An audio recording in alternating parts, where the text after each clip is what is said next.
자, 111쪽이죠. 111쪽. 네. 111쪽 진행하겠습니다. 네. 제가 여러분 주중에 교육청 공무원들 교육을 하느라고 저기 지방에 좀 갔다 왔거든요. 강원도에. 안녕히 계세요라고 인사를 하다가 이 사람은 인사 담당이죠. 제가 이쪽으로 보면서 안녕히 계세요 하면서 이제 이쪽을 걸어가는 건데 복도에 봤더니 이렇게 짐 옮기는 거 있죠. 초록색으로 된 거, 바퀴 달린 거. 그게 제 앞에 있었던 거예요. 네. 해주고 제가 이리 넘어졌죠. 이게 바퀴가 달렸잖아요. 몇 메트를 더 가더라고요. 그래서 여러분도 넘어지시면 순간적으로 아픈 거보다는 어때요? 창피하죠. 여기 다 선생님들이 다 서 있는데. 네, 그래서 또 2시간 운전해가지고 집에 오는데 네, 힘들더라고요. 네. 그래서 지금도 온몸에 네, 파스로 도배를 하고. 자, 111쪽에 보시면 이제 램의 일종인 디램에 대한 설명입니다. 디램. 네. 네, 그러면 이제 여러분이 디램하고 네, S램하고 항상 구분해 주면 되시죠? 네. 네, 디램과 S램입니다. 그래서 한번 정리를 할게요. 네. 그래서 요약지 92쪽을 한번 보세요. 여러분 다시 필기를 하느니 다 써져 있는 거 네, 참조하시면 되겠습니다.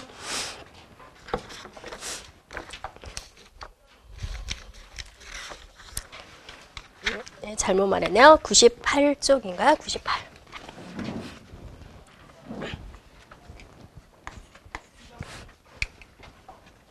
네, 98쪽입니다. 네. 자, 디램하고 이제 일단은 여러분이 램이라는 게 어디서 나오냐면 이제 주기억 장치에서 나오죠. 그래서 기억 장치의 종류 2가지가 이제 롬이라는 것과 램이라는 걸로 나눠지는다라는 거죠. 그래서 램은 이제 주로 제조업체에서 만든 것이고 램은 우리가 이제 컴퓨터를 켰을 때 여러분이 하는 모든 동작들이 다 램에 저장이 되는 것이고 또 실행하고자 하는 프로그램이 다 램에 올라와야지만이 진행이 되는 건데 이 램을 하드웨어적으로 구현을 하는 게 D램이라는 걸로 구현할 수도 있고 S램으로 구현할 수도 있고요. 또 2개를 같이 집어넣기도 한다라는 겁니다. 그래서 그러면 이제 가격의 차이가 되는데요. D램은 더 고가가 되는 거죠. 그다음에 얘는 이제 여러분이 캐시 메모리를 할 때 S램으로 구현을 하게 됩니다.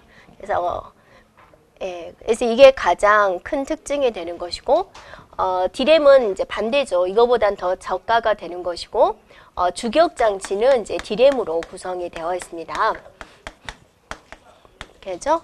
네, 그다음에 이제 D램은 더 저가가 되는데 불편하죠. 뭐 때문에 불편해요? 네, 리프레시 타임, 재충전 시간이 필요하다라는 거죠. 일정 시간마다 콘덴서의 원리처럼 일정 시간마다 재충전을 해줘야 되는 불편함이 있다라는 거죠. 예, 그렇게 크게 구분을 해주면 되겠습니다. 네, 그 다음에 이제 앞쪽에 가시면 이제 롬의 종류 5가지가 나와 있죠. 이렇게 한번 여러분이 시간 날 때 한번 정리를 해보세요. 네. 자, 그러면 이제 문제로 돌아와서 이제 D램에 대한 설명 중 옳지 않은 것은 그랬습니다. D램에 대해서 이제 설명 중 옳지 않은 거. D램 하면 항상 뭐가 나오게 되었냐면 이거 3가지가 이제 항상 물어보게 되어 있습니다. 저 1번에 휘발성 메모리다 그랬습니다. 램 자체가 어떠세요? 그죠? 휘발성이죠. 전원을 끄면 그 속에 있는 내용이 다 날아가 버리는 휘발성이 된다라는 거죠. 그러니까 2개 다 휘발성입니다. 네. 주기적인 재충전이 필요하다. D램의 가장 큰 특징이 되죠. 리프레시 타임이다. S램에 비해서 접근 속도가 빠르다. 근데 아니죠. 더 느린 거죠. 네, 느리다. 주기억 장치로 사용됩니다. D램은요. 네, 그래서 틀린 것은 바로 3번이 되겠습니다.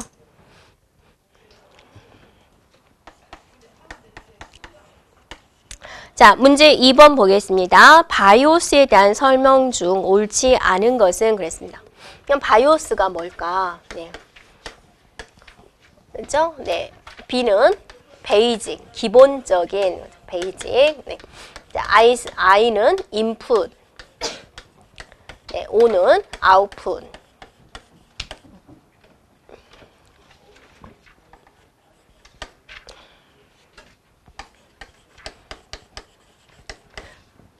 그래서 네, 시스템이다라는 거죠. 그래서 기본적으로 입력과 출력에 관련된 역할을 하는 부분인데요.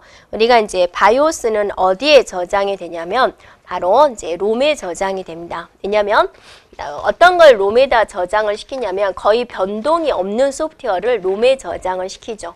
그래서 바이오스다라고 애우는 것보다는 롬에 저장이 되니까 롬바이오스다라고 이제 애우는 게 좋겠다라는 거고, 이것의 가장 큰 역할은 무슨 역할을 하는 거냐면 POST를 한다라는 거죠. 그래서 Power on Self Test다 그죠?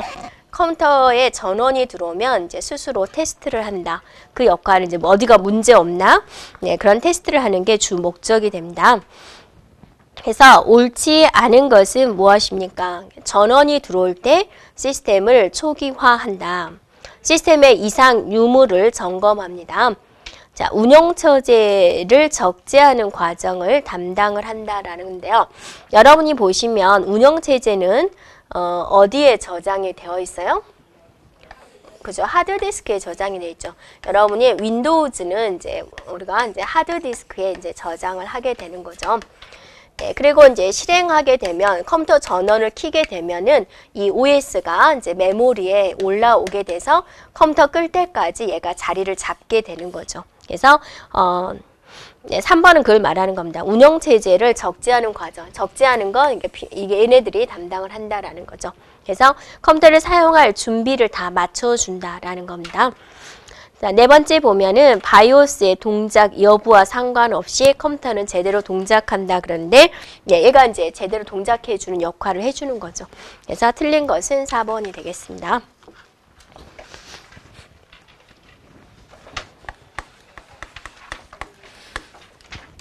자, 문제 3번입니다. 네, 다이나믹 램에 대한 설명으로 틀린 것은, 다이나믹 램은 뭐냐? 결론은 D램이다라는 거죠. 그러면 D램 하면 항상 이거 세 가지 먼저 생각해 주면 되죠. 스태틱 램, S램에 비해서 집적도가 높다. 그 다음에 스태틱 램에는 없는 주기적인 리프레시 타임이 필요하다. 그 다음에 고속 처리가 가능하다 그랬는데 아니죠. 네, 이게 이제 고속 처리는 S램에 더 해당이 됩니다. 예, 캐시램으로 사용되는 것도 S램이 되는 거죠. 그래서 3번은 S램에 관련된 내용입니다. 자, 네 번째, S램에 비해 소비 전력 좋고 가격도 저렴하다. 바로 이제 D램에 맞는 거죠.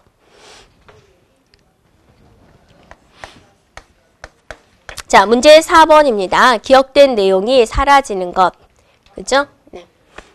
이건 물어보는 거죠. 예, 롬과 램이 있는데 롬은 전원을 꺼도 내용이 그대로 살아있는 것이고 램은 전원을 끄면 내용이 날아가는 거죠. 그래서 끝에 있는 거 롬이냐 램이냐 그것만 판단해 주면 되겠습니다.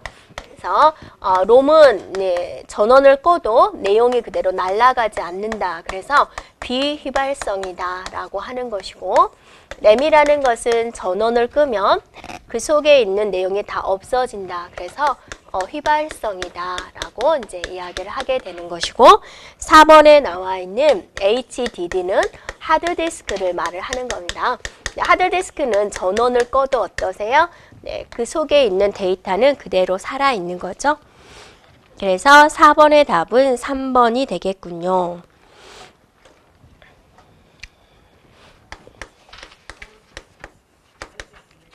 자, 문제 5번입니다. 롬과 램의 설명으로 틀린 것은 무엇입니까? 라고 그랬습니다. 네.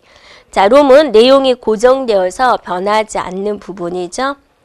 네. 그 다음에 이제 롬은 only 읽을 수만 있다. 즉, 우리가 데이터를 리드만 가능한 거죠. 데이터를 보기만 할 수가 있는 거죠. 자, 램이라는 것은 이제 우리가 데이터를 읽을 수도 있고 그 속의 데이터를 네, 저장할 수도 있다. 네, 저장이 가능하다라는 겁니다. 네, 그래서 이번에 램은 읽쓰기 전용이다 라고 그랬는데 읽기 쓰기가 모두 가능하다라는 겁니다. 네, 그래서 네, 틀린 것은 2번이 되고요. 세 번째, 램은 휘발성 메모리다 그랬습니다. 휘발성. 네, 내용이 날아가 버리는 거죠. 램은 변수 데이터 등을 임시 저장하는 역할을 하는 것이고, 여러분도 컨트롤 C, 컨트롤 V 복사해서 붙여넣기를 하죠. 그것도 다 램에 저장되어 있는 거죠.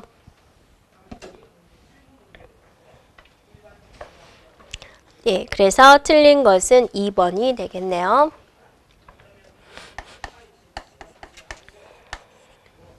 자, 문제 6번입니다. 네, 메모리에 대한 설명으로 옳지 않은 것은 그랬습니다. 네, 또 롬과 램과 그런 내용을 이제 물어보고 있죠. 롬은 읽기 전용이다. 맞죠? 전원이 끊어져도 정보가 지워지지 않죠. 다음에 두 번째, SRAM은 D램보다 어때요? 더 빠르다. 그래서 2번이 틀렸고, 세 번째, 플래시 메모리라는 게 나왔네요. 자, 플래시 메모리다라는 것은 이제 우리가 보면은 이렇게 생겼죠. 이게 이렇게. 그래서 크기가 이제 조금 다른데 메모리니까 저장이겠죠. 주로 어디에 사용이 되냐면 디카의 저장 매체로 주로 사용이 되고 있습니다. 네, 그러니까 하드디스크처럼 네, 디카에서 사용되는 메모리니까 읽고 쓸 수 있죠. 네, 비소멸성이다. 디카의 전원을 끄더라도 그 속에 들어있는 사진은 남아있죠. 그 다음에 썼다 지웠다 무제한으로 할 수 있죠. EPROM은 데이터를 지우는 것이 가능하다라고 그랬습니다. 그럼 여기서 이제 롬의 종류가 이제 있었죠. 그러면 롬의 종류를 한번 짚고 넘어가 보세요. 네, 마스터 롬이 있죠. 네, 오리지널 롬이 되는 것이고, P롬이 있죠. 네, 딱 한 번 지울 수 있는 P롬. 그 다음에 이제 EPROM이 있죠. EPROM. 그 다음에 EEPROM이 있죠. 그 다음에 자, 그래서 마스터롬은 이제 제작 회사에서 만들어 온 것으로서 우리가 건들 수 없는 것이고, 딱 얘는 1회만 수정할 수 있는 것이고, 자, 얘는 여러 번 썼다 지웠다를 가능한 건데, 얘는 지울 때 자외선으로 지워야 되고, 얘는 지울 때 전기로 지워야 된다라는 거죠. 네. 그 다음에 이제 일부분만 지워서 사용할 수 있는 게 EA롬이다. EA롬이다라는 게 있죠. 그래서 이런 것들은 이제 다 지우는데 얘는 부분적 삭제, 일부분만, 일부분 삭제가 가능하다라는 겁니다. 그래서 문제에서는 지금 뭐에 대해서 물어봤냐면요. 네.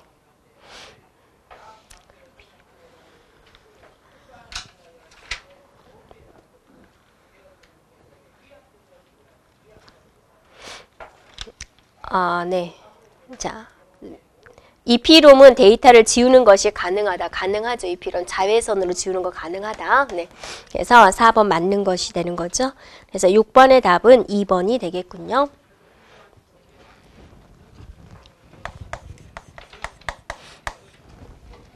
자, 문제 7번입니다. 컴퓨터를 부팅을 할 때 롬에 있는 바이오스가 하는 일이 아닌 것은, 롬에 있는 바이오스, 즉 우리가 앞에서 나오는 롬 바이오스다라는 거죠. 네. 그래서 POST, Power on Self Test다 하죠. 네, 그다음에 시스템 초기화, 처음 상태로 되돌려주는 것이다. 부트스트랩 로드다라고 그랬습니다. 그래서 이게 바로 이제 운영체제를 이제 램으로 가져오는 것이다라는 겁니다. 로더다라는 것은 뭐예요?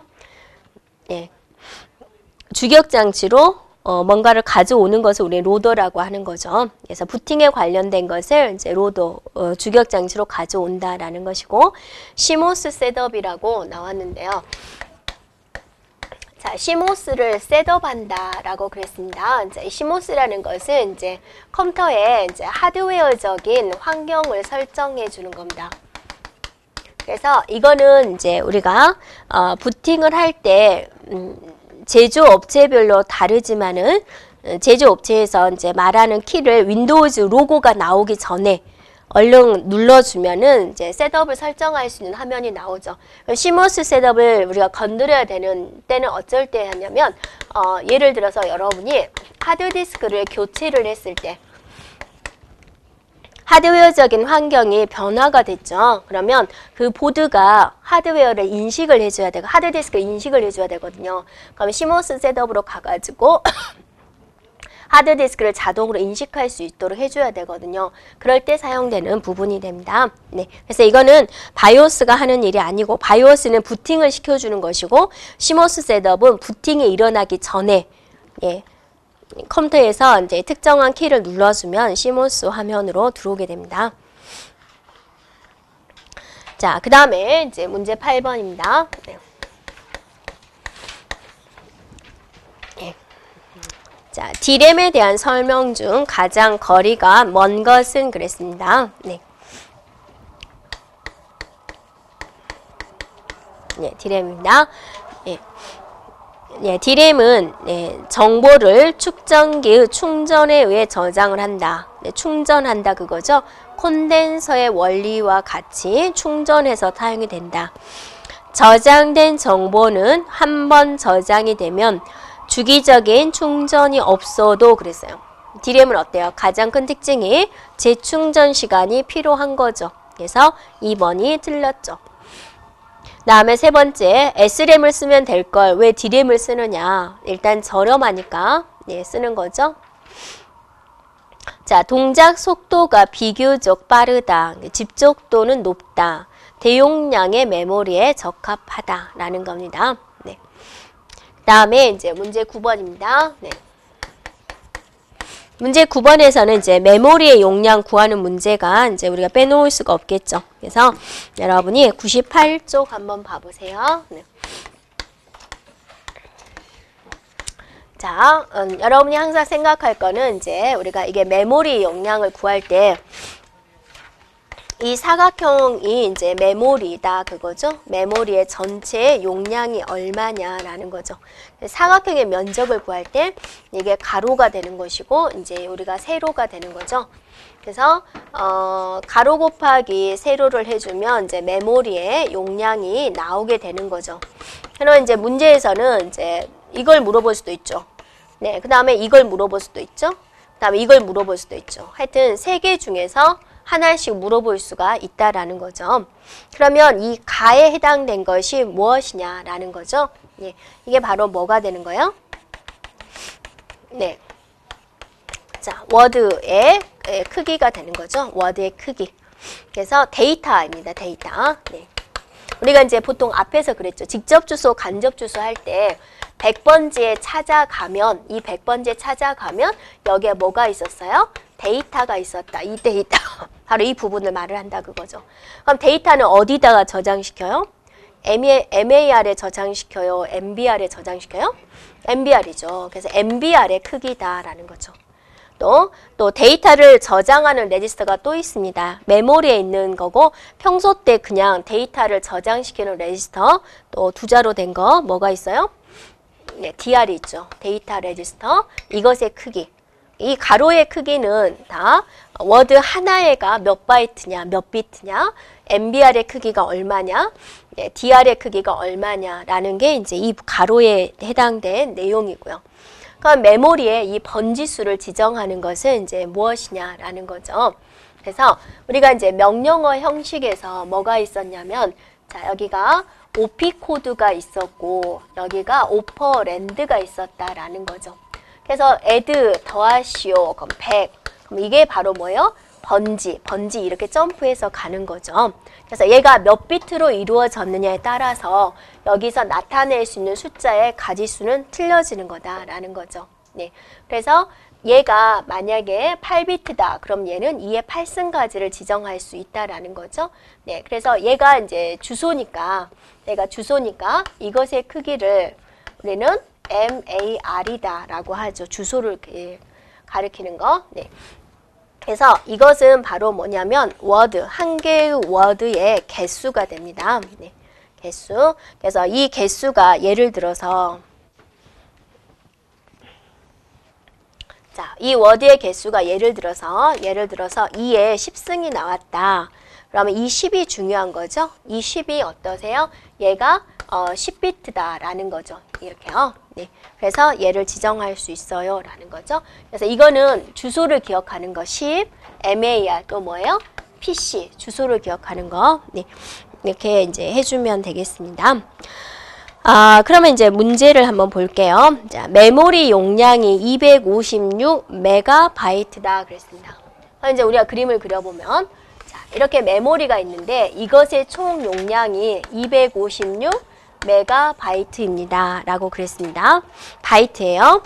1워드가 32비트다 그랬습니다. 이걸 우리는 워드라고 그랬죠? 이게 32비트다 라고 그랬습니다. 네. 그러면 이게 바로 뭐라 그랬어요? 이게 MBR이다, DR이다 나왔죠. 그럼 이게 뭐예요? MBR. MBR은 32비트다라는 걸 그냥 나오게 되는 거죠. 자, MAR과 MBR의 비트 수를 물어봤어요. MBR은 32가 일단 나왔죠. 이제 MAR을 구해주면 되겠죠. 그래서 면적 나왔고, 네, 가로값 나왔으니까 네, 여기 있는 세로값만 알아주면 되겠군요. 이제 우리가 단위를 일치시켜야 되겠죠. 얘는 지금 바이트고요. 얘는 비트예요. 네, 그래서 32비트 곱하기 여기 있는 세로값이죠. 세로값을 하면 256MB다. 일단 이렇게 나오는 거죠. 그러면 이제 통일시키기 위해서 32비트면 몇 바이트가 되는 거예요? 그죠? 4바이트가 되는 거죠. 네. 4바이트 곱하기 세로는 256은 2의 8승이고 메가는 2의 20승이 되겠군요. 라는 거죠. 이게 바이트. 그럼 이제 바이트 통일됐다라는 거죠. 그러면 이제 세로 값은 2의 28승. 얘가 4바이트 내려오니까 2의 2승이 돼가지고 얘는 2의 26승이 되겠다라는 거죠. 네. 그래서 얘가 2의 26승이니까 2, 26. 이게 바로 여기가 되는 거죠. 그래서 MAR은 26이군요. 라고 이제 우리가 볼 수가 있는 거죠. 네. 그래서 정답은 3번이 되겠습니다.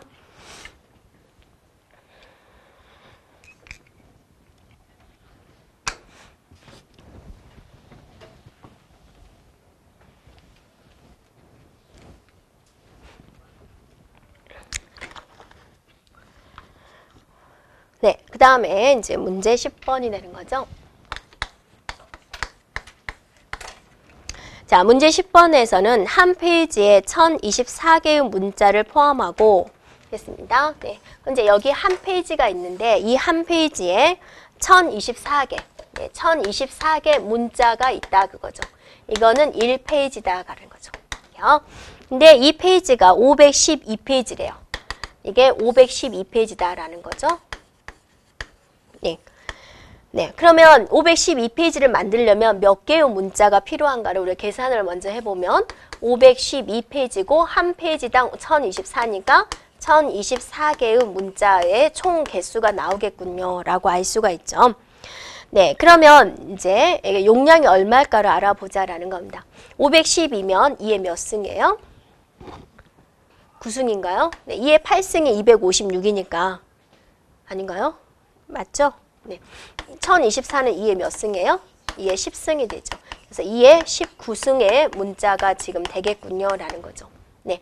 자, 그래서 이 바이트가 되는, 2의 19승 바이트가 되는 건데, 이거를 어디다가 저장할 거냐면, 1기가 장치에다가 이제 저장을 하겠다라는 겁니다. 또 있네. 유니코드 방식이군요. 여기다가 하나 더 해야겠네요. 유니코드 방식은 이제, 1024개의 문자인데 이 유니코드는 하나의 문자를 나타낼 때 몇 바이트로 처리하냐면 2바이트로 모든 걸 다 처리를 하게 됩니다. 이게 이제 유니코드입니다. 그러니까 여러분이 이제 보통 이제 우리가 한글을 표현을 할 때 한글 한자는 몇 바이트 차지해요? 2바이트 차지하죠. 네. 자, 영어 한자는 몇 바이트 차지해요? 1바이트 필요하죠. 그런데 이제 세 개의 모든 문자를 표시하는 유니코드 방식이 있는데 유니코드는 무조건 한자를 표현할 때 2바이트를 표시합니다. 그래서 얘가 이제 문자를 표현할 때 이게 영어인지 한글인지 우리가 모르는데 무조건 2바이트 필요하기 때문에 이렇게 되는 거죠. 네, 그래서 얘가 2의 20승, 2의 차지하기, 2의 20승 바이트. 그래서 이것의 총 용량은 2의 20승 바이트를 차지하게 되는데 이거를 1기가 장치에 저장을 하겠다라는 거죠. 이게 책 한 권이다 그거죠. 네. 그러면 1기가한테다 저장을 할 거면 몇 권 저장할 수 있냐 그죠. 이게 한 권이다 그죠. 네. 몇 권 저장할 수 있어요. 2의 20승 이렇게 해주면 되겠죠. 자, 그러면 여러분이 킬로, 메가, 기가 2의 10승, 2의 20승, 2의 30승이 되는 거죠. 그래서 2의 30승 나누기 2의 20승. 그래서 2의 10승이 되는 거죠. 네. 그러면 킬로가 단위가 네, 그냥 숫자로 물어봤네요. 2의 10승은 네, 1024다. 그래서 네, 이렇게 나오겠군요.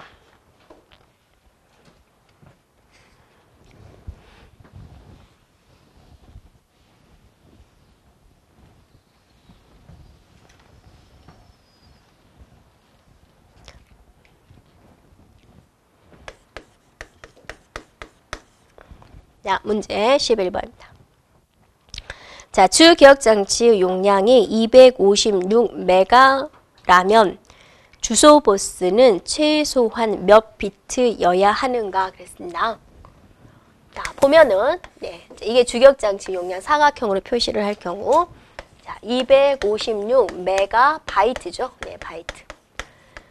네, 그럼 얘가 256은 2의 8승인가요? 네. 곱하기 메가니까 2의 20승이죠. 2의 28승 바이트가 일단 나오게 되는 거죠. 네, 그러면 이제 가로값을 알려줘야 될지 세로값을 이제 알려줘야 될 텐데 가로값이 없다라는 거죠. 네, 가로값이 없을 때는 우리가 이제 기본으로 뭘로 잡는 거요? 1바이트로 잡으면 되겠습니다. 워드의 크기를 안 주어질 때는 그래서 1바이트라고 생각을 하고 세로선은 최소 2의 28승이니까 28개. 28비트 이상이어야지 예, 표시할 수 있겠군요. 라는 겁니다. 네, 그래서 11번의 답은 4번이 되겠습니다.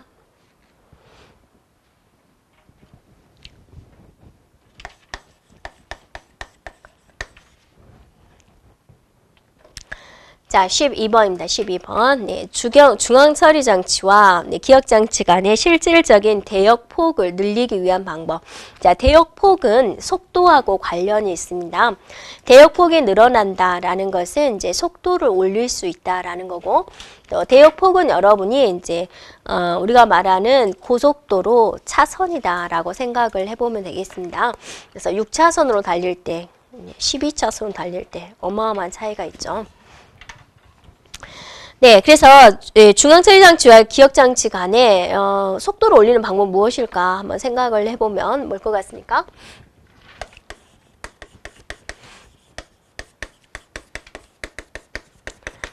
자, 메모리 인터리빙이 무엇일까? 네.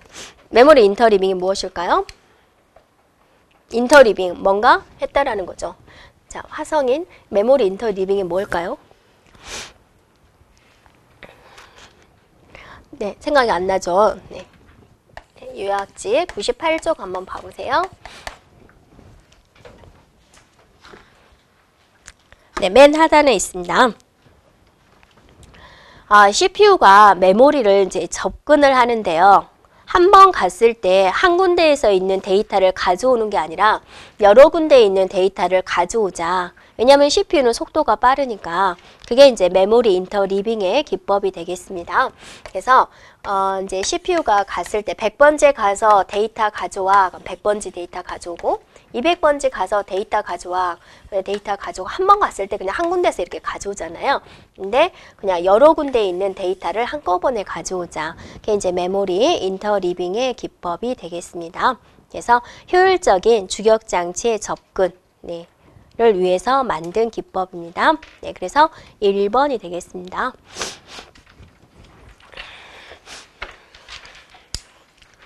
그래서 3번의 가상 메모리다라는 것은 뭐예요? 네, 가짜 메모리가 되는 거죠. 네. 그러면 실제적인 가상 메모리는 어디에 있는 메모리예요? 그죠? 하드디스크죠. 보조기억 장치가 됩니다. 그래서 보조기억 장치의 메모리 일부를 주기억 장치처럼 쓰자라는 거죠. 그래서 이 가상 메모리를 이용을 하면 많이 이용하면 속도는 어떻게 될까요? 떨어지죠. 네, 왜냐하면 주기억장치 대신에 보조기억장치를 쓰기 때문에 결론은 속도가 떨어지게 됩니다. 네. 그 다음에 이제 4번에 나와 있는 플래시 메모리도 보조기억장치죠. 얘도 네. 네, 디카에서 사용되는 보조기억장치가 되죠. 네. 디지털 카메라. 네. 네, 그 다음에 이제 세그멘테이션은 여러분 어디서 나왔어요? 네, 메모리를 나누는 기법 중에 하나가 되는 거죠.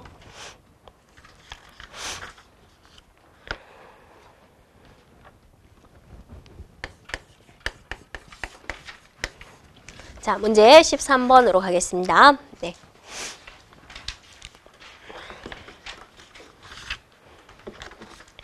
네, 그래서 지금 메모리에 관련된 내용이 나오는데요. 네, 메모리에 관련된 내용은 여러분 전반적으로 네, 요약집 100쪽을 한번 보세요. 자, 여기에 나와 있습니다. 그래서 가상 메모리 여기서 설명해 줬고요. 그 다음에 이제 무슨 메모리가 있냐면 연관 메모리. 자, 이거 외에도 가상 메모리가 있고, 그 다음에 이제 연관 메모리가 있고. 그렇죠? 네, 연관 메모리의 특징은 뭐냐면 우리가 이제 주기억 장치를 찾아갈 때 보통은 주소로 찾는데 얘는 특이하게 뭘로 찾는 거예요? 네, 내용을 가지고 찾는 기법이다라는 거죠. 그러니까 어떤 사람들의 여러분 주소록에 저장되어 있는 게 몇 번째 내 데이터가 저장되어 있다. 그걸 찾을 때 그냥 이름으로 찾겠다라는 거죠. 연관 메모리가 되고, 가상 메모리는 이제 보조기억 장치의 일부를 사용하는 것이고요. 그래서 잘못 연결된 것은 무엇이냐라는 겁니다. 네, 그 다음에 1번에 보면은 이제 연관 메모리를 사용을 하면 네, 기억된 내용의 일부를 가지고 찾기 때문에 메모리 액세스 속도를 향상시킨다. 메모리에서 데이터를 빨리 찾아올 수 있어요. 이번에 가상 메모리는 일단은 속도는 떨어지지만 어떤 역할을 할 수가 있냐면 주기억장치의 공간을 확대시킬 수 있는 사용할 수 있는 공간의 확대의 개념이 들어가게 되는 거죠. 네, 주기억장치처럼 쓰는 거니까. 왜 주기억장치처럼 쓸 수밖에 없을까? 내가 프로그램을 실행을 시켜야 되는데 메모리가 부족한 거예요. 그럼 이 기법을 쓰겠다라는 거죠. 자, 세 번째 캐시 메모리가 있습니다. 네. 그래서 캐시 메모리는 이제 뭐 때문에 만든 거예요? 그죠? 속도 향상을 위해서 만든 거죠. 네. 자, 여기에 CPU가 있고, 네. 여기에 이제 주기억장치가 있는데 두 개의 속도는 어마어마한 차이가 있는 거죠. 그래서 CPU는 메모리한테 자주 안 가야지 속도를 빨리빨리 처리할 수 있습니다. 네. 그래서 여기 중간에 캐시라는 장치를 둬서 예측을 하는 거죠. CPU가 어떤 데이터를 많이 찾을까 예측을 해가지고 메모리가 미리 여기다 갖다 놓는 거죠. 그러면 캐시는 네, CPU는 캐시에서 데이터를 가져와서 처리를 하면 되겠군요. 그래서 속도 향상을 위해서 캐시 메모리는 존재하는 겁니다. 그 다음에 이제 네 번째 메모리 인터 리빙이다 그랬죠. 메모리 인터 리빙이다라는 것을 이제 나왔죠. 앞에서. 그래서 메모리 인터 리빙을 하는 주 목적은 뭐예요? 네, 속도 향상이 되는 거죠. 네, 4번이 되겠습니다. 네, 4번이 틀렸군요. 공간 확대가 아니라 속도 향상이 됩니다.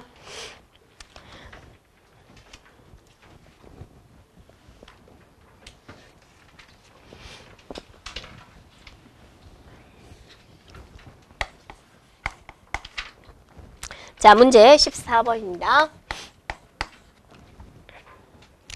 자, 메모리 시스템에 대한 설명 중 옳은 것만 이제 모두 묶은 것은 그랬습니다. 자, 1번에 보면 캐시라는 게 나왔는데요. 이제 캐시에서 한번 보겠습니다.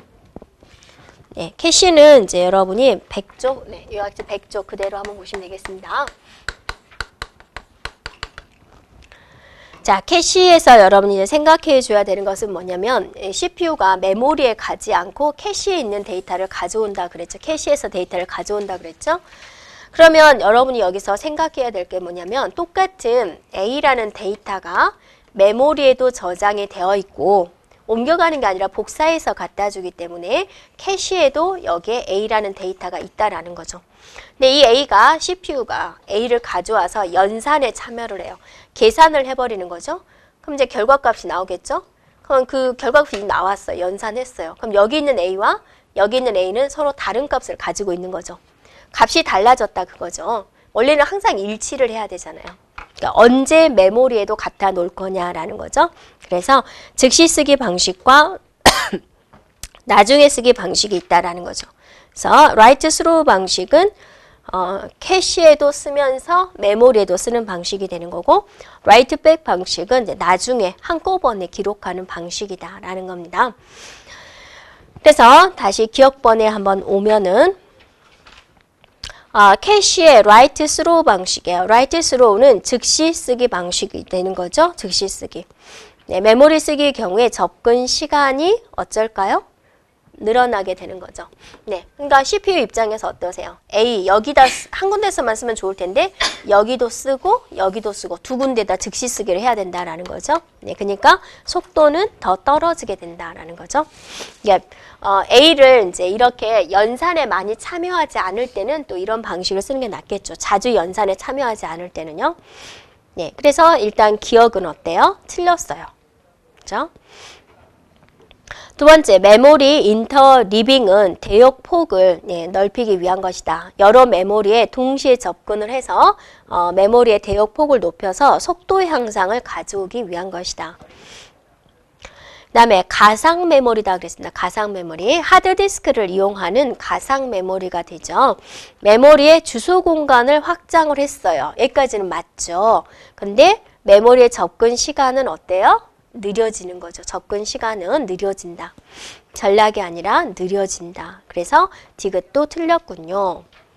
자, 메모리 시스템은 CPU입니다. CPU 속에 저장 장치 뭐가 있어요? CPU 속에 저장 장치 레지스터가 있죠. 그래서 레지스터가 가장 빠르죠. 네. 그 다음에 CPU와 가까운 순서죠. 네. 그 다음에 누구예요? 캐시가 되는 거죠. 네. 그 다음에 이제 주기억 장치가 되는 거죠. 메인 메모리.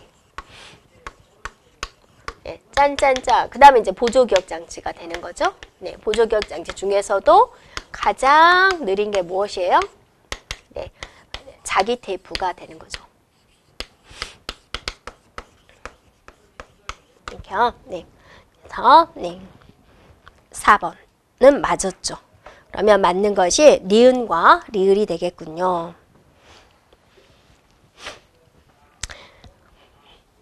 자, 15번입니다. 문제 15번. 자, 컴퓨터 기억장치에 대한 설명으로 옳지 않은 것은 그랬습니다. 네. 기억장치의 계층 구조는 중앙처리 장치와 I/O 입출력 장치의 속도 차이를 효율적으로 해결하도록 구성을 한다. 기억장치의 계층 구조에서 계층이 높을수록 그랬습니다. 그럼 그 계층 구조가 어떻게 이루어져 있을까요? 네, 여러분이 97페이지 한번 그림 한번 보세요. 네, 이걸 이제 그림으로 표현한 거죠. 이렇게요. 네, 원래는 이렇게 이제 되어 있는 거죠. 이렇게. 높을수록 바로 이쪽으로 갈수록 2번에서 설명한 것이요. 계층 구조에서 계층이 높을수록 기억장치의 용량은 줄어들고 작게 차지하고 접근 속도는 증가합니다. 맞는 거죠? 캐시는 중앙처리 장치와 보조기억 장치의 속도 차이가 아니라 주기억 장치 간의 속도 차이가 되죠. 그래서 보조기억 장치를 지우고 주기억 장치라고 써야죠. 네, 쓰세요. 네. 자, 네 번째, 보조기억 장치로는 하드디스크, CD-롬, DVD 등이 있습니다. 그랬습니다. 그래서 하드디스크는 우리가 계속 나왔고, 여러분이 보면은 하드디스크 하면 여러분이 누구를 또 생각을 해줘야 돼요? 네, 같이 덤으로 항상 생각나는 애가 누구예요? 네, SSD. 네, 하드디스크를 대용하기 위해서 만든 거죠. CD롬에 관련된 문제는 이제 CD롬이 없어지는 추세니까 점점 문제는 나오지 않고 있습니다. 네, DVD. CD롬은 우리가 한 면을 사용할 수가 있는데 DVD는 이제 양면을 사용할 수 있고 얘는 CD롬은 이제 650메가 정도의 용량인데 DVD는 이제 용량이 4.9기가 정도의 용량을 가지고 있다. 그래서 이제 이렇게 변화가 되고 있습니다. 네. 그래서 15번의 답은 3번이 되겠고요. 네. 16번 가겠습니다. 자, 역시나 이제 캐시에 관련된 문제가 되는데요. 네. 캐시에 있어서 이제 보면은 보면은요. 캐시 시스템을 구성할 때 일반적으로 캐시 블럭은 복수의 워드를 가지도록 구성이 되는데 이것은 어떤 항목이 참조가 되면 핵심이 어디가 있냐면 근처라는 말이 나왔죠. 네, 근처. 그러니까 얘기는 뭐예요? 근처다 그러면 공간이에요, 시간이에요? 네, 공간적이 되는 거죠. 그래서 공간적이 있고 시간적이 있죠. 이렇게요. 네. 자, 그래서 이거는 어떤 문제가 되냐면 여러분이 이런 거죠. CPU는 메모리에 오지 않고 캐시에서 데이터를 가져가면 훨씬 빠르게 일을 처리할 수가 있죠. 그러면 메모리는 용량이 엄청 크고 캐시는 용량이 집고리만 한 거예요. 그럼 어떤 데이터를 캐시에다 미리 갖다 놓을까를 프로그래머는 열심히 생각을 해야 되는 거죠. 그래서 한 번 찾은 거 근처의 거는 CPU가 더 많이 찾더라. 근처의 걸 찾는다. 그럼 대표적으로 뭐가 있어요? 네, 배열이 있죠. 이렇게요. 네, 시간적은 뭐냐면 한 번 찾았던 걸 또 찾더라라는 거죠. 보통 뭐가 있어요? 부 프로그램이죠. 부 프로그램 한 번 찾았던 거 또 찾는 거죠. 네. 그래서 이것에 관해서 해당되는 데이터를 미리 캐시에다가 갖다 놓는다라는 거죠. 네. 그래서 근처에 그랬으니까 공간적 지역성이 되겠습니다.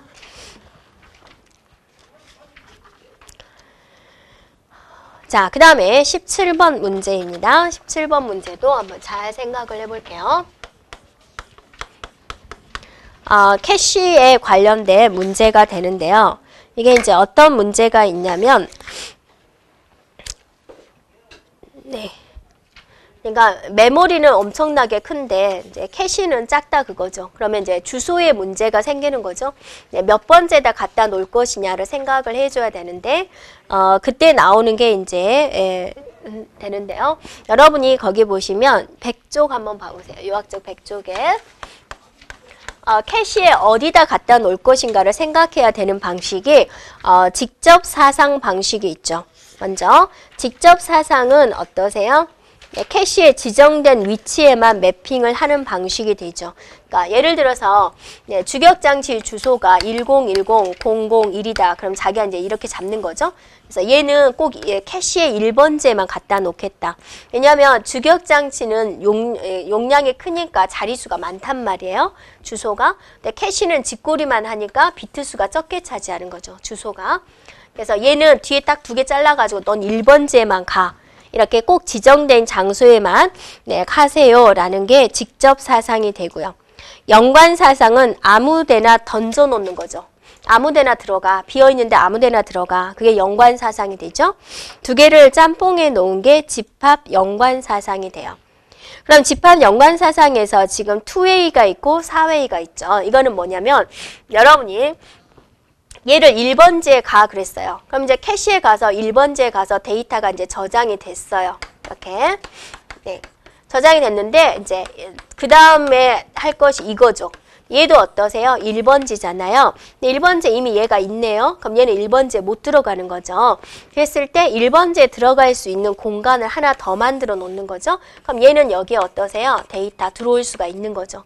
그래서 얘를 2개가 있으면 2A가 되는 거고 같은 번지에 들어갈 수 있는 데이터가 2개가 있으면 2A가 되는 거고 4개가 있으면 4A가 되는 거죠. 이렇게요. 그랬을 때 이제 용어를 한번 잘 생각을 해보면 이걸 우리는 용어상 블럭이다 라고 합니다. 블럭. 그래서 여기 문제에서는 지금 4웨이다 그랬으니까 블럭을 4개를 그려줘야 되겠죠. 그래서 블럭. 그죠? 네, 블럭. 이렇게 되어 있다라는 거죠. 블럭이 4개가 있거든요. 그냥 얘가 같은 주소가 되는 거죠. 만약 01번지다 그러면 얘가 01번지에 들어갈 수 있는 데이터 최대 4개가 들어올 수 있다라는 거죠. 그럼 이것을 이제 우리는 뭐라 그러냐면 하나의 셋이다. 집합이다라고 이야기를 합니다. 이렇게요. 그래서 이 하나의 집합이 블럭이 4개로 구성이 되어 있어요. 라고 볼 수가 있는 거죠. 캐시 메모리의 크기가 전체 64K이고 블럭의 크기가 32바이트다 그랬어요. 현재 계산을 해줘야 되는데요. 이 블럭이 32바이트다 그거죠. 바이트. 예, 32바이트. 그죠? 32바이트. 또 얘도 32바이트. 네. 그런데 캐시 전체의 크기가, 이 전체의 크기가 얼마다 그랬어요? 64K바이트다라는 거죠. 그럼 문제에서는 집합의 수, 이게 뭐냐, 이게 몇 개냐라고 물어보게 되는 거죠. 그럼 여러분이 어떠세요? 전체 용량 나왔죠? 가로의 길이 나왔죠? 그럼 세로의 길이만 알면 되는 거죠. 그러면 어떻게 구해주면 돼요? 가로 곱하기 세로는 이거니까 32가 몇 개가 있어요? 4개가 있군요. 32 곱하기 4. 이게 바로 뭐예요? 가로 값이 되는 거죠. 가로. 자, 세로가 지금 x. 우리가 구하고자 하는 거죠. 가로 곱하기 얘가 뭐예요? 세로가 되는 거죠. 이걸 했더니 64K 바이트입니다. 이걸 계산해 주면 되는 거죠. 네, 단위가 다 얘도 바이트입니다. 네. 그러면 32는 2의 몇 승이에요? 2의 5승이죠. 네. 2의 2승이죠. 네. 단위 바이트니까 그냥 계산해도 되죠. x는 64는 2의 몇 승이에요? 예, 6승인가요? 네. 예, 6승. k는요? 2의 10승이죠. 네, 이렇게 나오군요. 네, 됐나요? 네. 그럼 얘가 2의 7승이죠. 맞죠? 네. 그러면 x는 얘가 2의 16승이군요. 16승. 나누기 2의 7승. 정답은 2의 얼마요? 9승. 네. 그러면 2의 9승. 2의 9승은 얼마예요? 512가 되는군요. 네. 그래서 512군요. 라고 볼 수가 있겠군요. 그죠? 네. 아이고, 화성이는 기도하고 있네요. 어쩜 좋아. 제 탓이죠. 제 탓이에요. 네.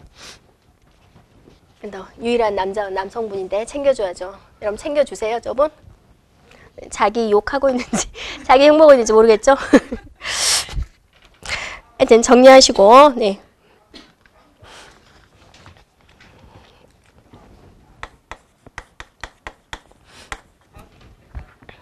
네, 문제 18번입니다.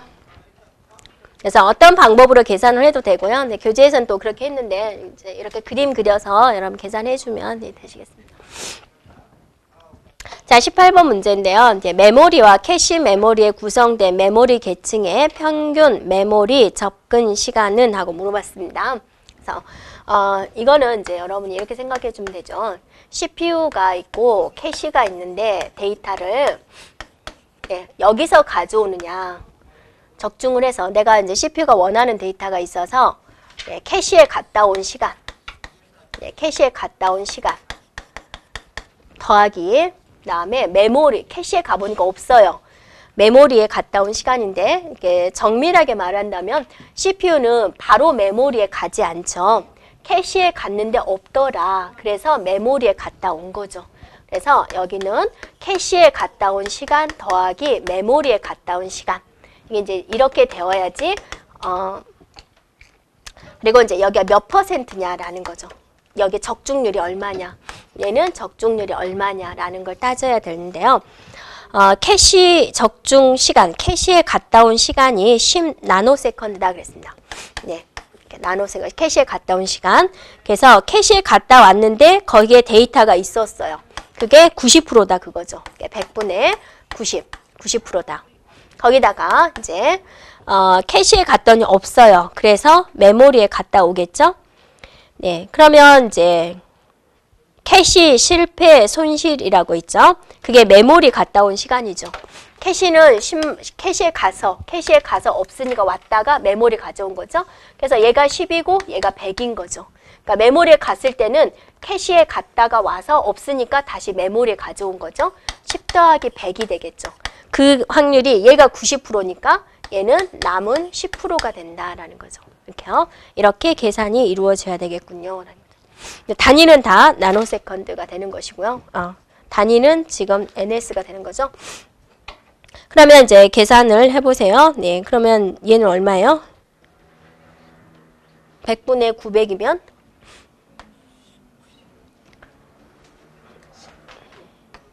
9죠, 9. 네.